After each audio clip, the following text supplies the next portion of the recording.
तो नमस्कार दोस्तों, आज के वीडियो में हम बात करने वाले हैं episode 3 of summer time rendering. तो अगर आपने पहले 2 एपिसोड नहीं देखे हैं तो उनको जाके देख लो, और अगर आप वीडियो को लेट देख रहे हो तो यार जो कि आप देख रहे हो तो आप अपनी प्लेलिस्ट पे जाइए, डिस्क्रिप्शन में जाइए, प्लेलिस्ट का सबसे पहले लिंक मिल जाएगा समर टाइम रेंडरिंग का आपको, उसमें आप जाके क्लिक करके सारे एपिसोड आराम से देख सकते हो। और यार बहुत ही बढ़िया और मस्त एपिसोड होने वाला है समर टाइम रेंडर का, मेरा फेवरेट एपिसोड अब तक का। तो चलो शुरू करते हैं।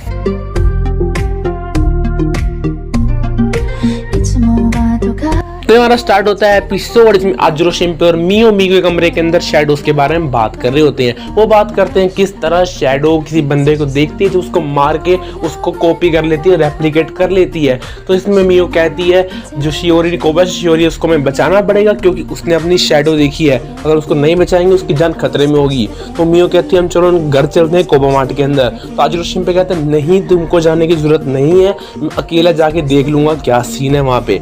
तो इस सब के बाद जो आजरो शिंपे भैया हैं वो जब पहुंच जाते हैं कोबामार्ट के बाहर। कोबामार्ट यानी जो कोबायाशी फैमिली है, जो कोबायाशी शियोरी के पापा मम्मी जो भी है सारा फैमिली, उनका घर वहीं पे ही है। तो आजरो शिंपे वहां पहुंच के देखता है कोबामार्ट क्लोज है, अपनी घड़ी चेक करता है, घड़ी चेक करके देखता है जब तक जो इवेंट हुए हैं चेंज ज्यादातर नहीं हुए हैं। फिर तो वो बाहर खड़ा होता है, इतने में एक आंटी जी आती है जिसका नाम कोई शियोमी आंटी होती है। मैं आंटियों का नाम वैसे याद करने नहीं बैठा हूं पर बता देता हूँ। आंटी आती है, आंटी उससे शिंपे से पूछते है उसका हालात हाल वाल जो है उसका जो है लेना देना वो कैसा चल रहा है, बड़े सालों बाद आया है वो आइलैंड के ऊपर। इतने वो बात करते हैं कि कोबामार्ट है जो कोबायाशी का जो रेजिडेंस है वो बंद क्यों है।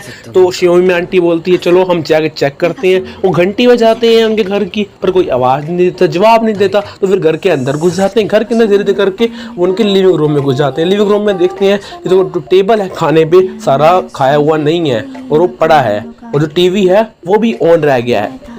अब आजरो शिंपे ये ड्राइंग रूम को या डाइनिंग रूम को देख के हक्का बक्का रह जाता है। वो देखता है जो सोफे के पास और सोफे के ऊपर उसको 2 शैडो के निशान मिलते हैं। और शैडो के निशान वो होते हैं जब कोई शैडो किसी बंदे को किल करती है तो निशान मेरे ख्याल से बन जाते हैं वैसे कुछ काले काले से।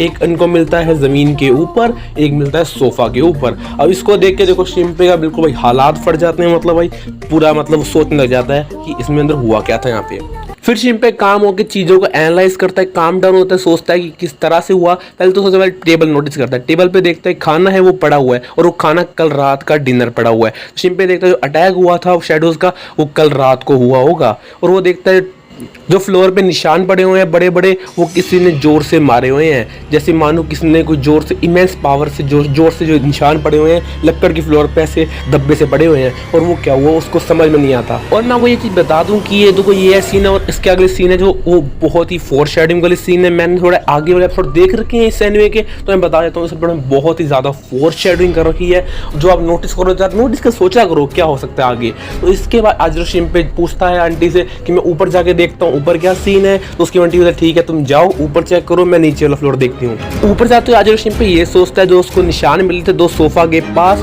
वो शियोरी के पेरेंट्स के थे, तो शियोरी की शैडो असल में कहाँ हो सकती है। तो ऊपर जाता है और वो एनकाउंटर करता है कोबायाशी शियोरी की शैडो से। वो देखता है लाइट ऑन करने की कोशिश करता है, इतने में शियोरी की शैडो कुछ बोलने लग जाती है। वो समझ में नहीं आता, कुछ क्लियर नहीं होता। वो कोई अपने मम्मी पापा के बारे में बात कर रही होती है, वो भी क्लियर नहीं है क्या होता है सीन के अंदर क्या बात होती है। पर ये जरूर है जो शैडो फुंडल में छुपी होती है, जो फ्लैश की साउंड होती है वो कोबायाशी शियोरी की शैडो होती है।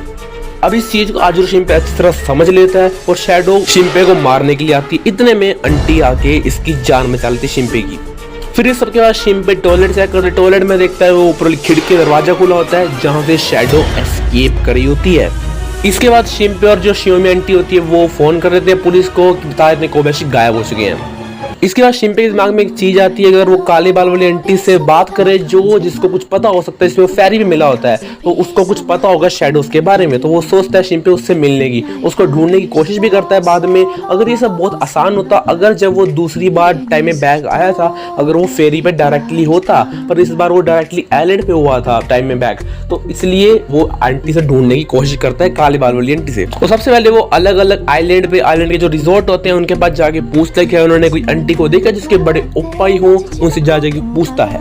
पर उसको वहां से कोई सॉलिड इन्फॉर्मेशन मिलती नहीं, तो वो हार के अपने घर आ जाता है। जब घर आता है तो उसको मिलता है तोत्सुमारा सेंसे, जो इंस्पेक्टर है। इंस्पेक्टर उसको एक फोन देता है, और हाँ, वो फोन होता है उशियो का। अब वो कहता है जो फोन है ये उशियो ने उसको उसके एक दिन मरने से पहले इंस्पेक्टर को दिया था।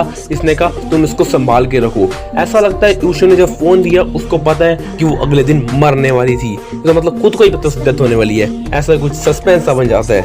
इतने में जो उनके घर होता है, इनका जो रेस्टोरेंट होता है, इतने में शोगुन आ जाता है। सो एक शिंपे का दोस्त है, अगर आपको पता है तो शोगुन सोचता है कि सब कुछ बता सकता हूँ इस बंदे को मैं, इस बंदे में दिमाग भी है, तो हम मिलकर इस प्रॉब्लम का हल कर सकते हैं सॉल्व। फिर शिंपे जब सब कुछ बताता है थोड़ा सो कंफ्यूज भी होता है। उसको लगता है उशियो की शैडो ने मार दिया, उनका अगला टारगेट मियो है। तो वो कहता है बेसिकली शिंपे भी एक शैडो हो सकता है। तो शिंपे बोलता है तुम भी शैडो हो सकते हो इसके मतलब। तो फिर मियो ही पूछती है असल में शैडो होती क्या है। तो देखो यार, शैडो कोई भूत और प्रेत तो नहीं होते, क्योंकि वो कैमरा पे दिख सकते हैं, मतलब वो ओरिजिनल होते हैं, एग्जिस्ट करते हैं। जो चीज एग्जिस्ट करती है उनको हराया भी जा सकता है। तो फिर मियो आइडिया सजेस्ट करती है हमें कारीगिरी हिरुका श्रिन में जाना चाहिए, जहाँ पे पहले इस एपिसोड में जाने की कोशिश करते हैं, क्योंकि उनको पता होगा इस आइलैंड की हिस्ट्री के बारे में और शैडो सिकनेस के बारे में। तो मियो कहते हैं चलो अभी हम श्रिन में जाते हैं और उनके पंडित से पूछते हैं कि शैडो वगैरह के बारे में क्या सीन है सारा। तो पूछने जाते हैं, पर शिंपे सोचता है जो पहली बार गए थे उसमें मियो की शैडो ने मियो को मार दिया था, तो जाना बहुत ज्यादा डेंजरस है। तो कहता है चलो हम कल चलेंगे 24 जुलाई को वहां पे। फिर सो बोलता है तुम पागल हो गए हो क्या, कल तो यार सबसे बिजी डे होने वाला है शिन के प्रीस्ट का, उनके बाद टाइम भी नहीं होने वाला, क्योंकि कल है समर फेस्टिवल। समर फेस्टिवल सारे पंडित वगैरह होते हैं शिन के अंदर, वहाँ बहुत भीड़ होती है, सारे टूरिस्ट लोग होते हैं, तो वहाँ जाना मिलना पॉसिबल नहीं हो पाएगा। फिर शिंपे का तुम अरेंजमेंट कर लेना कैसे, आज नहीं जाएंगे हम कल जाएंगे। और उनके लिए कोड भी कुछ मेसोपोटान कल्चर वाला कोई ऐसा ही कुछ अलग सा जो भी होता है कोड बना लेते हैं कि वो शैडो से। इस सब के बाद बारिश आना चालू हो जाती है और जो सारे मियो और शिंपे अपने घर जाने की कोशिश करते हैं, तब बारिश की वजह से उनको किसी किनारे में रुकना पड़ता है। शिंपे कहता है मियो की हमारे फोरकास्ट में तो कुछ ऐसा था ही नहीं बारिश के बारे में, और बारिश एकदम से आ गई। फिर मियो उससे एक सवाल पूछती है, अपनी फीलिंग एक्सप्रेस करती है शिंपे को, अपनी लव की फीलिंग पता लगता है इस सीन में शिंपे की तरफ मियो की। फिर मियो पूछती है तुम आइलैंड पे कितने देर रहने वाले हो।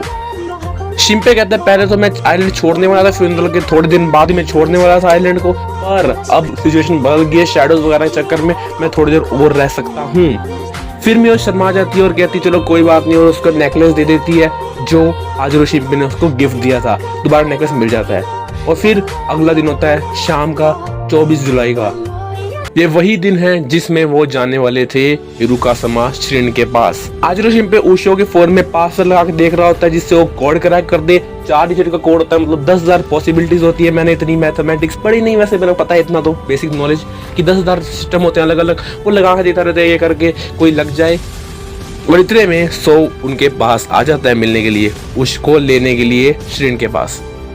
और कमाल की बात ये होती है मियो और जो उसकी जो दोस्त है तोकी-chan, वो सब ने युकाता पहना होता है। युकाता अच्छी से लग रही होती है, एक दो लाइनें मार रहे होते हैं और बढ़िया बढ़िया सीन चल रहा होता है। अब इस सब सीन के बाद वो पहुंच जाते हैं आइलैंड के ऊपर, आइलैंड के हिरुकासामा वाले श्रिन के ऊपर जहाँ समर फेस्टिवल चल रहा होता है। आजरो शिंपे ये सोच रहा होता है कि मैं 2 साल बाद आइलैंड में आया और मैंने वादा किया था मैं उशियो को बचाऊंगा, पर मैं कभी बचा ही नहीं पाया। इतने में सो बोलता है तुम पागल हो, तुमको इतना ही नहीं पता कि ये तुम्हारी गलती नहीं है कि इसकी वजह से उशियो की डेथ हुई है। वो कहता है जो हो गया हो गया, जो हमें बचाना है मियो को भी प्रोटेक्ट करना सबसे हमारी बड़ी प्रायोरिटी है। अगर वो बोलता है, सो बोलता है अगर तुम मियो को नहीं बचा सकते तो मैं मियो को खुद बचा लूंगा। आजरो शिंपे कहता है लगता है मेरे को तुम्हें मियो से प्यार है। इतने में मियो को पता लग जाता है उसके बारे में कोई बात चल रही है और वो इनके बीच में आ जाती है। तो तोकी-chan ने वो पूछती है आजरो शिंपे से कि तेरी और मियो की रिलेशनशिप किस तरह से है। तो आजरो शिंपे बोलता है मैं हाँ मियो के बारे में टेक केयर करता हूँ, मैं मियो से जो भी रिस्पॉन्सिबिलिटी करता हूँ, पर एज अ फैमिली। ये सुन के मियो भी बेचारी वो थोड़ी सी कंफ्यूज और मतलब उदास हो जाती है, क्योंकि उसकी फीलिंग्स क्रैश हो जाती है, रिजेक्ट हो जाती है। इसके बाद आजरो शिंपे देखता है क्राउड के अंदर से उशियो को, उशियो जिसे दिखने वाली लड़की को। उसके पीछे वो भागता है, फटाफट से भाग के देखता है, उसको लगा क्या वो उशियो है, तो उसे भागता है, चेस करता है उसको, और इतने में उसको मिल जाती है उशियो हरसेल्फ।